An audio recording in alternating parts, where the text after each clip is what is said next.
우리 다 함께 은혜 받고자 하는 말씀의 제목은 성령 충만으로 살라, 성령 충만으로 살라라는 제목으로 예비하신 은혜를 풍성히 받기로 원합니다. 성경에서는 쉬지 말고 어떻게 하라고 하셨습니까? 쉬지 말고 기도하라고 말씀하고 있습니다. 그렇게 하고 있습니까? 그렇게 하는 모든 분들이 되길 원합니다. 자, 그러면 왜 쉬지 말고 기도를 해야 하는가? 그 목적은 무엇인가? 잘 알고 그렇게 쉬지 않고 기도하고 있습니까? 아니면 그냥 내가 생각나는 대로 내 위주로 기도하는 것은 혹 아닙니까? 기도의 분명한 목적을 깨닫고 우리는 멈추지 않고 기도를 계속 해야 된다고 생각을 합니다. 기도의 목적은 간단합니다. 하나님 영광을 위해서 기도하는 겁니다. 하나님의 이름을 높여드리고 빛내드리고 영화롭게 해드리기 위해서 우리는 기도하는 겁니다. 그래서 바울은 고린도 교회에 보낸 서신에서 그렇게 말씀하고 있습니다. 너희는 먹든지 마시든지 무엇을 하든지 다 하나님 영광을 위해서 하라. 모든 동기와 과정과 결과는 하나님의 영광이 되어야 한다고 믿습니다. 하나님 영광을 배제한 것은 기도의 의미가 없습니다. 기도해도 응답되어지지 않습니다. 결코 기도가 신세 한탄의 기회가 되거나 자신의 형편에 대한 넋두리를 늘어놓는 것, 자신의 욕심과 정욕을 위해서 자랑과 허영을 위해서 결코 구하는 것이 아닙니다. 하나님의 뜻을 알고 그 뜻을 순종함으로 말미암아 하나님께 영광을 돌리기 위해서 기도하는 것입니다. 우리의 힘과 노력으로 내 열심으로 하나님의 뜻을 잘 순종할 수 없기 때문에 내 생각은 항상 하나님의 뜻을 거역하려고 하고 그것을 무시하려고 하는 경향이 있기 때문에 우리가 기도를 하는 겁니다. 그러므로 성령의 도우심과 나타나심 속에서 우리의 생각은 파쇄되고 분해되어서 사라지고 오직 하나님의 뜻이 존중되어지고 순종되어지고 실천되어지고 실행되어질 수 있다는 사실입니다. 기도를 하지 아니하면 어떤 결과를 초래합니까? 육신의 생각에 의해서 죄를 짓게 될 수밖에 없다는 겁니다. 그러면 삶의 질은 떨어지고 하나님께 영광을 돌리지 못할 뿐만 아니라 더 나아가서 영적으로는 하나님과 원수 상태로 살아가는 겁니다. 그러니 그 내면 세계는 이루 말로 할 수 없는 온갖 부정적인 생각과 감정을 가지고 살아가게 됩니다. 그것을 곤고라고 합니다. 아무나 누구나 언제든지 곤고에 빠질 수 있는데 그것은 하나님의 뜻과 하나님의 영광을 배제시키는 순간 그렇게 곤고로 전락할 수 있다는 사실입니다. 그 곤고가 계속 되어지면 곤고로 끝나는 것이 아니라 쓰라린 고통이 뒤따르게 되는 겁니다. 그래서 이런 아픔 저런 아픔, 이런 고통 저런 고통, 이런 어려움 저런 어려움, 이런 무거움 저런 무거운 것들이 계속해서 둘러싸이게 된다는 사실입니다. 그래서 회개하고 속히 기도를 다시 시작할 뿐만 아니라 그 기도가 하나님의 의도와 목적에 부응할 수 있는 기도로 나와야 한다는 사실입니다. 그것이 바로 하나님께 영광 돌리기 위한 기도입니다. 내 자신의 생각을 꺾어버리고 내 자신의 욕심과 정욕을 밟아서 십자가에 못 박아버리고 오직 하나님의 뜻을 위해서 그 뜻대로 살고 뜻대로 생각하고 뜻대로 말하고 뜻대로 실행하기 위해서 기도하는 겁니다. 그러면 하나님께서 성령님을 통해서 해야 될 것을 선명하게 보여주시고 하지 말아야 될 것을 알도록 말씀해 주신다는 사실입니다. 이러한 관점에서 사도 바울은 무릎 꿇고 기도했습니다. 사도 바울은 날마다 자기 자신을 복종시키기 위해서 날마다 죽었습니다. 그리고 오직 성령으로 살기 때문에 그 성령의 능력을 의뢰하고 그 경험을 하고 있기 때문에 혹여나 그렇지 못할까 봐 높아심에서 에베소 교회 성도들에게 편지를 하는 겁니다. 너희들 성령의 충만을 받아야 된다라는 것을 애둘러서 지금 아버지 앞에 무릎을 꿇고 비오니 중보기도 하오니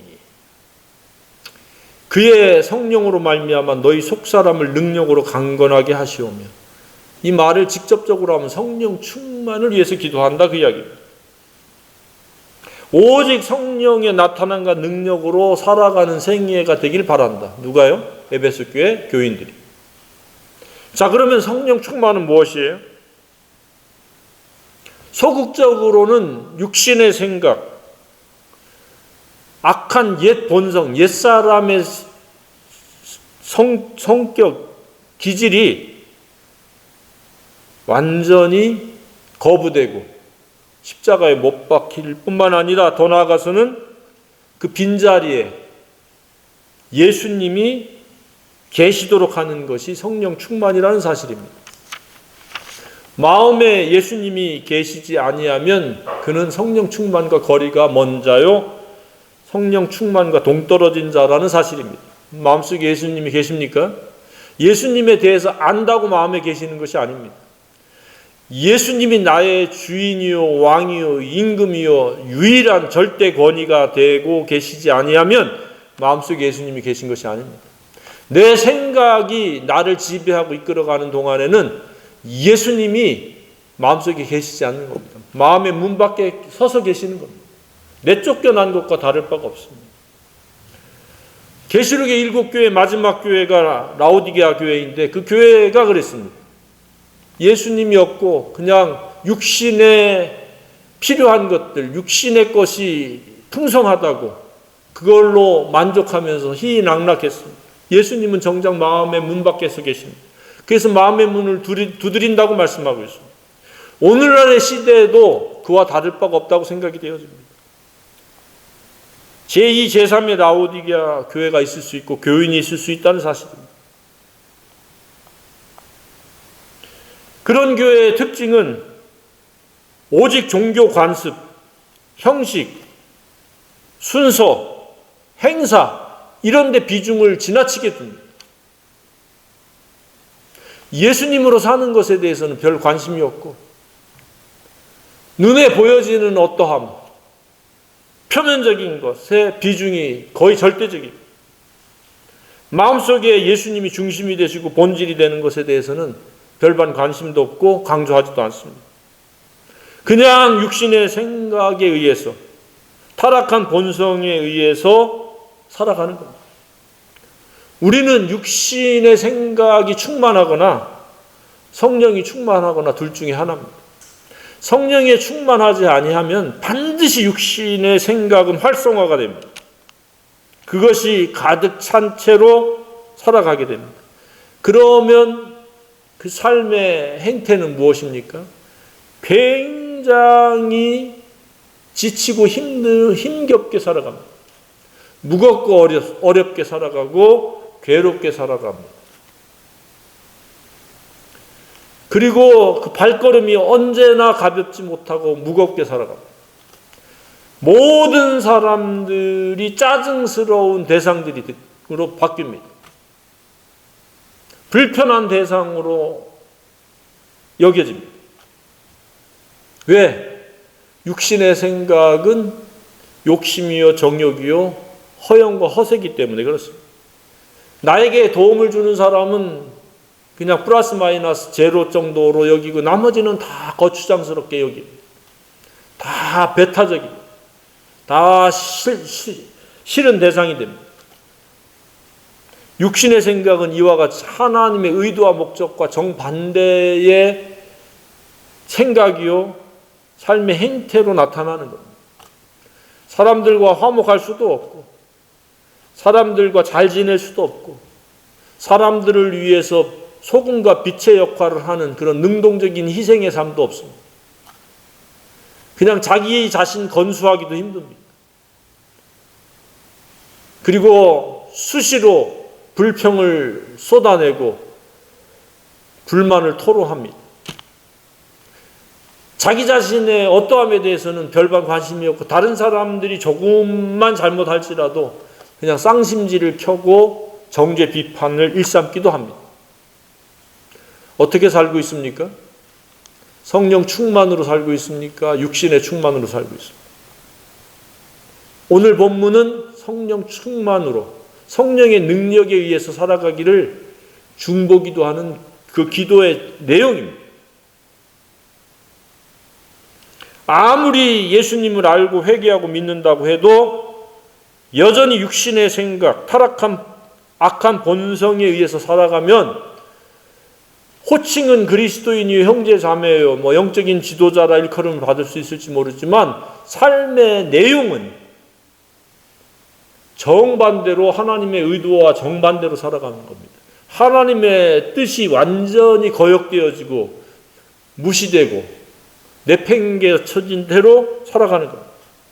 그러니 하나님께 영광 돌릴 수 없고 하나님 기뻐하실 수가 없고 내용적으로 하나님과 원수가 된 채로 살아가는 겁니다. 그러니 그의 삶은 행복을 기대할 수가 없습니다. 풍성한 삶을 기대할 수가 없습니다. 은혜 위에 은혜의 삶을 기대할 수가 없게 되어지는 겁니다. 반드시 예수님의 마음속에 모셔져야 됩니다. 권위가 되어야 합니다. 그 예수님 같으면 어떻게 했을까? 예수님 같으면 이렇게 말씀하셨고 예수님 같으면 이렇게 하지 아니하셨을 것이고 라고 하는 그 답은 너무나도 뻔한 겁니다. 근데 육신이 왕노릇하고 육신의 생각에 지배를 받으면 그런 것을 생각하지 않습니다. 나쁜 짓도 그냥 서슴없이 하고 나쁜 말도 서슴없이 쏟아내고 그냥 제멋대로 자기 좋을 대로 막 하는 겁니다. 자기 감정에 충실하는 겁니다. 자기 생각에 충실한 겁니다. 아무도 그 누구도 자기 생각에 충실하지 않기를 바랍니다. 오직 성령의 나타남과 그 능력에 의해서 눈이 사용되고 귀가 사용되고 입이 사용되고 손과 발이 사용되어지기를 간절히 소망합니다.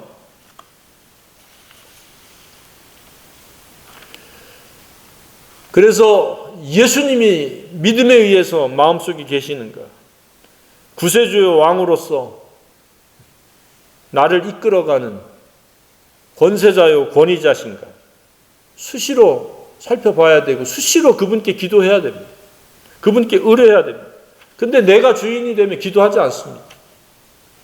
그냥 내 생각에 민첩하게 그냥 충실하게 따라가는 겁니다. 나쁜 생각이 들면 나쁜 생각대로, 나쁜 말이 튀어나오면 그냥 나쁜 말을 그냥 쏟아내는 거예요. 적지 않은 이들이 예수님께서 해놓으신 구속의 은혜를 앞세우고 떠들어대지만 실생활에 있어서는 철저히 예수님을 배제시키고 스스로가 주인이요 왕으로 사는 경우가 많이 있습니다. 그러니 그리스도인이라고 말하면서도 내용적으로 보면 비신자보다 훨씬 더 부도덕하고 훨씬 더 예절이 떨어지고 악한 말을 쏟아내고 악한 행실을 하게 되는 경우가 바로 그런 경우입니다. 그러면 왜 이런 현상이 일어납니까? 왜 이런 것들이 팽배됩니까? 하나님 말씀을 읽는 것과 기도하는 것을 우선순위를 두지 않기 때문에 그렇습니다. 성경에서는 말씀과 기도로 거룩하여진다. 한마디로 성령 충만에 이를 수 있다. 예수가 왕유 임금으로 살아갈 수 있다. 그 이야기인데 말씀과 기도를 배제하고 살아가는 겁니다. 말씀이 중요하다라고는 하면서 말씀 안 읽습니다. 기도가 중요하고 쉬지 않고 기도해야 된다라고 성경 구절은 벽에 붙여놓고도 쉬지 않고 기도하는 것이 아니라 그러해야 된다라고 하는 당위성만 깨닫고 머리만 흔들고 입으로만 말하는 겁니다. 우리는 머리로 아는 것, 말로 이야기하는 것이 전부가 아닙니다.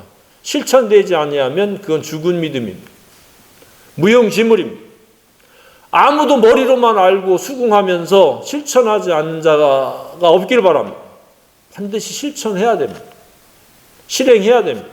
그래서 그 영적인 싸움이 그겁니다. 내가 쉬지 않고 기도하는 것, 말씀을 읽는 것, 그리고 그것으로 말미암아 우리가 성령의 충만함을 받아서 마귀와 세상과 자신의 자아를 이기는 겁니다. 더 이상 그런 류의 지배받지 않고 영향 휘둘리지 않기 위해서 우리는 기도하는 거예요. 왜 말씀을 읽습니까? 왜 기도합니까? 스스로 잘할 수 있으면 기도가 왜 필요합니까? 말씀이 왜 필요합니까? 말씀은 엄청난 박해를 받아왔습니다. 왜? 말씀을 읽으면 진리가 충만해지고 성령이 충만해지고 사람이 바뀌니까 새 마음의 새 사람이 돼서 새 생활할 수 있기 때문에 말씀과 가까이 할 수 없도록 마귀는 지금도 역사하고 있습니다. 스크린으로, 작은 스크린, 큰 스크린, 그리고 정욕, 쾌락을 자극할 만한 많은 것들을 만들어내고 생산해내고 있습니다. 우리는 그런 것에 현혹되지 않고 말씀의 우선순위를 두고 쉬지 않고 기도하는 것에 대해서 우리가 충성을 다해야 된다고 믿습니다. 그러면 우리의 삶은 예수님과 같아지고 세상에서 소금이 될 수 있고 가정에서 빛처럼 역할을 할 수 있게 되리라고 믿습니다. 두 번째는 무엇입니까? 성령 충만이란 마음속에 계신 예수님이 나의 품격이 품행이 될 수 있도록 그 예수님의 사랑의 너비, 길이, 높이, 깊이를 깨달아서 닮아가는 겁니다. 그냥 예수님이 왕노릇하는 것이 아니라 예수님의 사랑의 너비, 길이, 높이, 깊이가 내 삶을 이끌어가는 유일한 주체가 되도록 하는 겁니다. 이를테면 사랑에는 다양한 것들이 포함되어 있습니다. 하지 말아야 될 8가지, 해야 될 7가지, 총 15가지가 있는데 그런 것들을 세세하게 닮으라는 이야기입니다.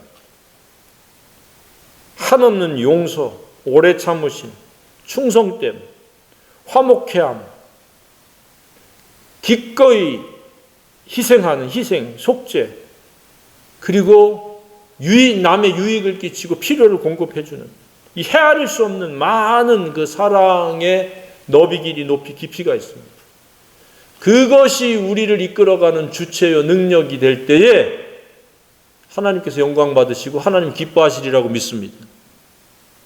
그냥 일주일 동안 생활하다가 예배당에 와서 순서와 형식을 통과하고 가는 게 하나님 영광 받으시는 게 아니고 예수님의 사랑을 깨닫고 그 사랑이 실천되어지고 실행되어지는 것. 그것도 한 번, 두 번 이벤트성으로 되어지는 것이 아니라 지속적으로 계속되어지도록 하는 것이 하나님께서 영광 받으시는 것이요 속사람이 능력으로 강건한 표식이라고 믿습니다.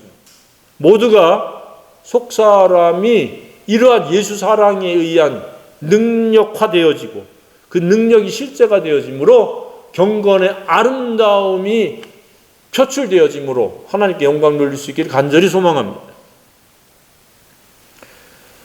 따라서 성령 충만은 요상한 우리가 알 수 없는 신비로운 그렇게 취급할 게 아닙니다.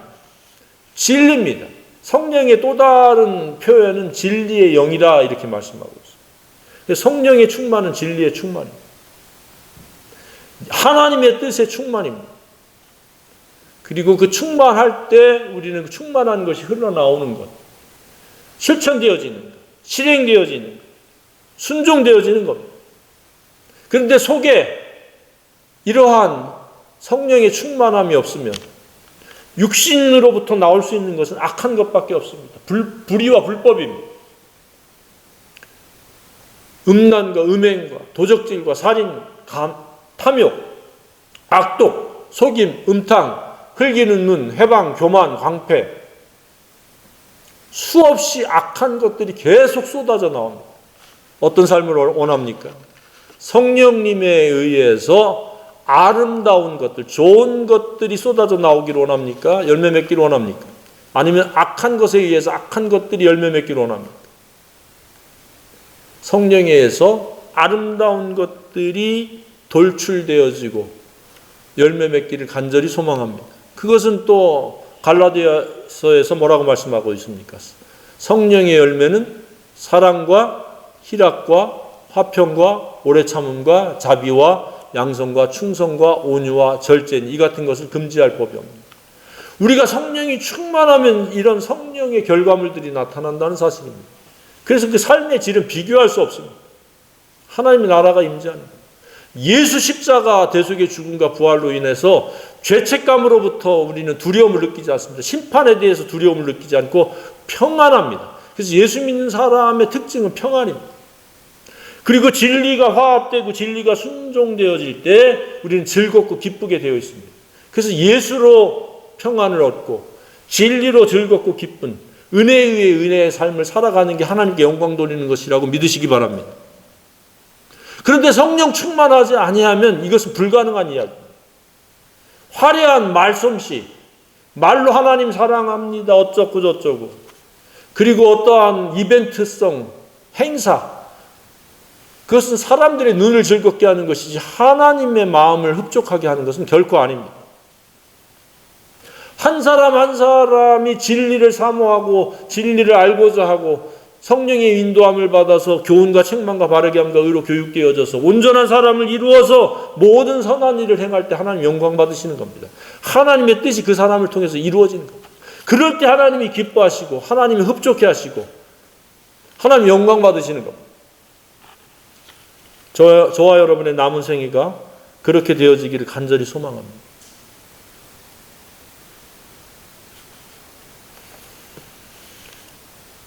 따라서 영적 지도자나 공동체 안에서 상당한 영향력을 행사하는 어떤 직분을 가진 자라고 해도 모두가 성령 충만한 것은 아니라는 사실입니다.